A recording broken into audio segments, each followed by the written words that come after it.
जब अचानक अयोध्या पहुंचा, सैकड़ों नागों का झुंड। इनका संबंध नागलोक से बताया जा रहा है।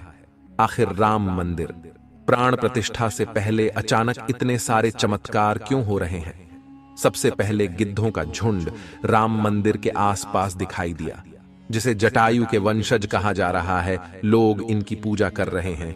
इसके बाद कुछ भालू अयोध्या में अचानक से देखे गए, जो कि जामवंत का प्रतीक है।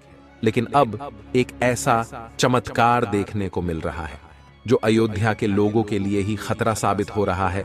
आज की वीडियो में बहुत बड़े रहस्य से पर्दा उठने वाला है। आखिर राम जी का नागों के साथ क्या संबंध है? आखिर प्राण प्रतिष्ठा से पहले इतने सारे नाग एक के बाद अयोध्या में क्यों निकल रहे हैं, वो भी अलग अलग प्रजाति के एल। आगे बढ़ने से पहले अगर आप भी एक सच्चे सनातनी हैं तो इस वीडियो को लाइक करके कमेंट बॉक्स में जय श्री राम जरूर लिखें। 22 जनवरी सोमवार के दिन अयोध्या के नवनिर्मित राम मंदिर में होने जा रही रामलला की प्राण प्रतिष्ठा का सभी देशवासियों को बेसब्री से इंतजार है। राम जी के भव्य स्वागत की तैयारी जोरों शोरों पर है। यह तारीख कोई आम तारीख नहीं है, बल्कि इसके पीछे बहुत ही खास महत्व छिपा हुआ है। आखिर राम मंदिर की प्राण प्रतिष्ठा के लिए 22 जनवरी का समय ही क्यों चुना गया? इसके पीछे का रहस्य जानकर आपके भी होश उड़ जाएंगे। त्रेता युग में प्रभु श्री राम का जन्म अभिजीत मुहूर्त में हुआ था। 22 जनवरी सोमवार के दिन मृगशीर्ष नक्षत्र में अभिजीत मुहूर्त का संयोग बन रहा है। यही कारण है कि इस तिथि को रामलला की प्राण प्रतिष्ठा के लिए चुना गया है। साथ ही यह भी माना जा रहा है कि इस शुभ मुहूर्त में रामलला की प्राण प्रतिष्ठा करने से प्रभु श्री राम सदैव मूर्ति के अंदर विराजमान रहेंगे। लेकिन जैसे जैसे प्राण प्रतिष्ठा का समय नजदीक आ रहा है, वैसे वैसे अलग अलग प्रजाति के नाग अचानक ही अयोध्या में प्रकट हो रहे हैं, जो कि अयोध्या वासियों के लिए खतरा बनते जा रहे हैं। लेकिन गिद्धों का और भालुओं का संबंध तो प्रभु श्री राम से बताया जाता है। उन्होंने रामायण में उनकी सहायता भी की थी। लेकिन इन नागों का श्री राम के साथ क्या संबंध है? आज की वीडियो में इस रहस्य से पर्दा उठने वाला है। चौंकाने वाली यह है कि इनमें दो प्रजाति के नाग अलग अलग क्षेत्र में बार बार निकल रहे हैं, जिनका संबंध वासुकी और तक्षक नाग के साथ जोड़ा जा रहा है। ऐसा कहा जाता है प्रभु श्री राम के भाई लक्ष्मण साक्षात अनंत शेष नाग का रूप है, और वासुकी नाग, तक्षक नाग और शेष नाग तीनों ही आपस में भाई है, जिसमें तक्षक और वासुकी नाग पाताल में निवास करते हैं और शेष नाग बैकुंठ में भगवान विष्णु की सेवा करते हैं। तो अंदाजा लगाया जा रहा है कि जब प्रभु श्री राम अपने भाई लक्ष्मण यानी शेषनाग और माता सीता के साथ अयोध्या धाम पहुंच रहे हैं, तो क्या शेषनाग के दोनों भाई पाताल में से उनसे मिलने के लिए बार बार प्रकट हो रहे हैं? दोस्तों, यह रहस्य बहुत बड़ा है, क्योंकि अयोध्या के क्षेत्र से जब एक सांप को पकड़कर सुरक्षित इलाके में छोड़ा जाता है, तो वही सांप पुनः राम मंदिर परिसर में भी देखा जाता है, जिससे कई बार मजदूरों को भी काम करने में भय महसूस होता है। लेकिन जय श्री राम का नाम उन्हें हिम्मत देता है। आप भी नीचे कमेंट बॉक्स में जय श्री राम जरूर लिखें। लेकिन दोस्तों, प्रभु श्री राम का नागलोक के वीडियो के साथ क्या संबंध है? वो सच्चाई जानकर आपके पैरों तले जमीन खिसक जाएगी, क्योंकि पूरे घटनाक्रम को मल्टीवर्स के साथ जोड़कर देखा जा रहा है, जिसे हिंदी में सृष्टि चक्र कहते हैं। मल्टीवर्स की सच्चाई जानकर आपके भी रोंगटे खड़े हो जाएंगे। जिस संसार में हम रहते हैं वो सृष्टि व विनाश के चक्र से गुजरती है। इस संसार के प्रत्येक सृष्टि चक्र को एक कल्प कहा जाता है। हर कल्प के 4 युग या 4 भाग होते हैं। दूसरे भाग या त्रेता युग में राम अयोध्या में जन्म लेते हैं और रामायण करके फिर से बैकुंठ लौट जाते हैं।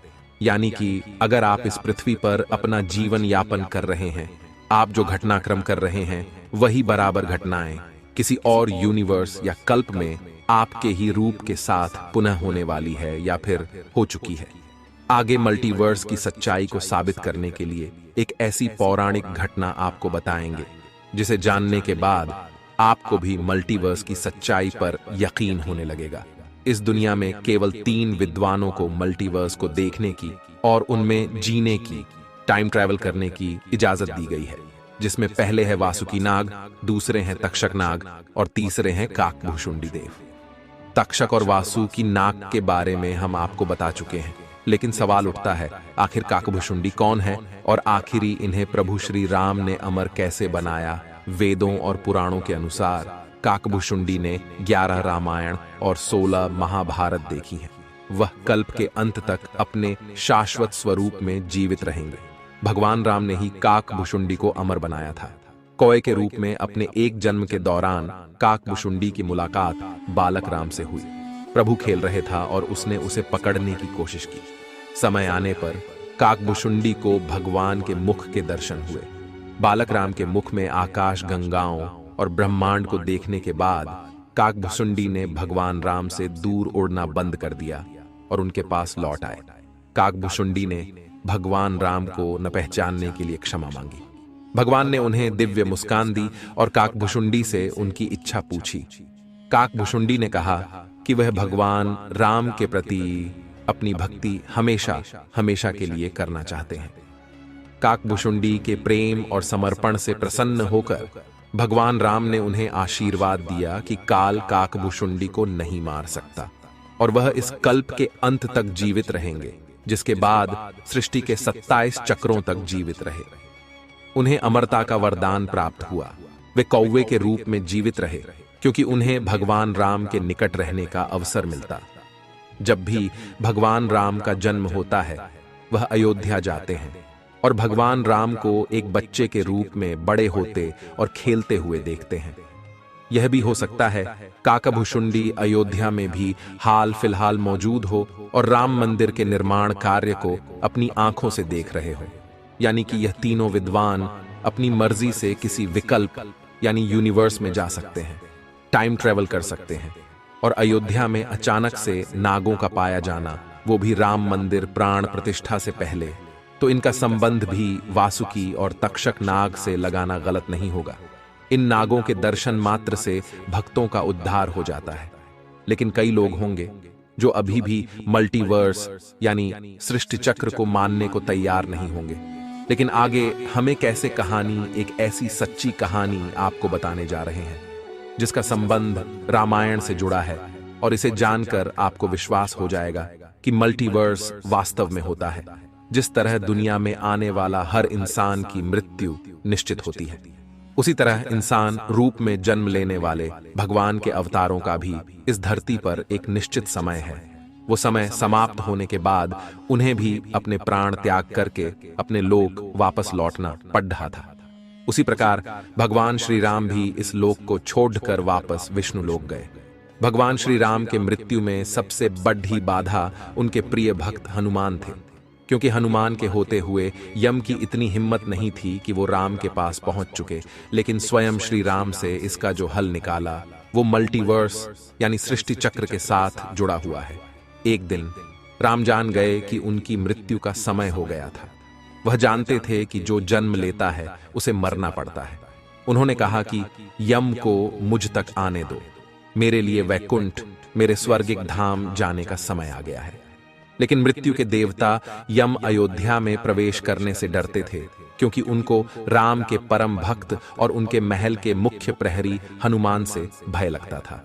यम के प्रवेश के लिए हनुमान को हटाना जरूरी था, इसलिए राम ने अपनी अंगूठी को महल के फर्श के एक छेद में से गिरा दिया और हनुमान से इसे खोजकर लाने के लिए कहा। हनुमान ने स्वयं का स्वरूप छोटा करते हुए बिल्कुल भंवरे जैसा आकार बना लिया और केवल उस अंगूठी को ढूंढने के लिए छेद में प्रवेश कर गए। वह छेद केवल छेद नहीं था, बल्कि एक सुरंग का रास्ता था जो सांपों के नगर नागलोक तक जाता था। हनुमान नागों के राजा वासुकी से मिले और अपने आने का कारण बताया। वासुकी हनुमान को नागलोक के मध्य में ले गए, जहां अंगूठियों का पहाड़ जैसा ढेर लगा हुआ था। वासुकी ने कहा, यहां आपको राम की अंगूठी अवश्य ही मिल जाएगी। हनुमान सोच में पड़ गए कि वो कैसे उसे ढूंढ पाएंगे, क्योंकि ये तो भूसे में सुई ढूंढने जैसा था। लेकिन सौभाग्य से जो पहली अंगूठी उन्होंने उठाई वो राम की अंगूठी थी। आश्चर्यजनक रूप से दूसरी भी अंगूठी जो उन्होंने उठाई वो भी राम की ही अंगूठी थी। वास्तव में वो सारी अंगूठी जो उस ढेर में थीं, सब एक ही जैसी थी। इसका क्या मतलब है? वह सोच में पड़ गए। वासुकी नाग बाले, जिस संसार में हम रहते हैं वो शुरू भी होता है और प्रलय के साथ उसका अंत भी हो जाता है।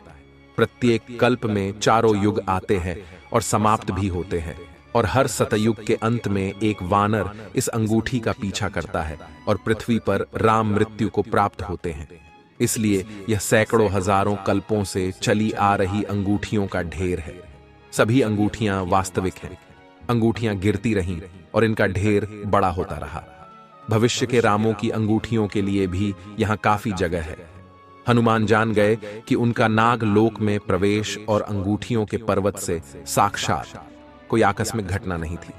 यही मल्टीवर्स का रहस्य था। यह राम जी का उनको समझाने का मार्ग था कि मृत्यु को आने से रोका नहीं जा सकेगा। राम मृत्यु को प्राप्त होंगे, संसार समाप्त होगा, लेकिन हमेशा की तरह संसार पुनः बनता है और राम भी पुनः जन्म लेंगे। इस घटना के बाद प्रभु श्री राम सरयू नदी में समाहित हो गए। उनके साथ अयोध्या का एक एक वासी भी सरयू नदी में समाहित हो गया। यहां तक कि कीट पतंगे और अयोध्या के पशु पक्षी भी सरयू नदी में समाहित हो गए। ऐसा कहा जाता है अयोध्या में जितने भी रहिवासी रह रहे थे वह सभी देवी देवताओं के ही अंश थे, जो प्रभु श्री राम की लीला को अपनी आंखों से देखने के लिए अयोध्या में रहवासियों की तरह रह रहे थे। जब रामायण काल पूरा हुआ तो वह भी प्रभु श्री राम के साथ अपने अपने धाम लौट गए। मात्र अयोध्या का भूभाग ही बच गया और वर्षों तक यह भूमि यूं ही पड़ी रही। बाद में श्री राम के पुत्र महाराज कुश ने अयोध्या को फिर से बसाया। इसका वर्णन कालिदास के ग्रंथ रघुवंश में मिलने की बात कही जाती है। रामायण के अनुसार कुश ने ही सर्वप्रथम पत्थरों के खंभों वाले मंदिर का अपने पिता श्री राम की पूज्य जन्मभूमि पर निर्माण करवाया। वहीं जैन परंपराओं के मुताबिक अयोध्या को ऋषभदेव ने फिर से बसाया था। भविष्य पुराण के अनुसार उज्जैन के महाराज विक्रमादित्य ने ईसा पूर्व में एक बार फिर से दूसरी बार उजड़ चुकी अयोध्या का निर्माण करवाया। धार्मिक ग्रंथों के अनुसार उन्होंने अयोध्या में सरयू नदी के लक्ष्मण घाट को आधार बनाकर 360 मंदिरों का निर्माण करवाया था। वे भगवान विष्णु के परम भक्त थे और इसीलिए उन्होंने ही श्री राम जन्मभूमि पर एक भव्य मंदिर का निर्माण करवाया था। हिंदू पक्ष का दावा रहा है कि बाबर से पहले भी 1833 में मुस्लिम आक्रमणकारी सालार मसूद ने जन्मभूमि मंदिर को ध्वस्त कर दिया था।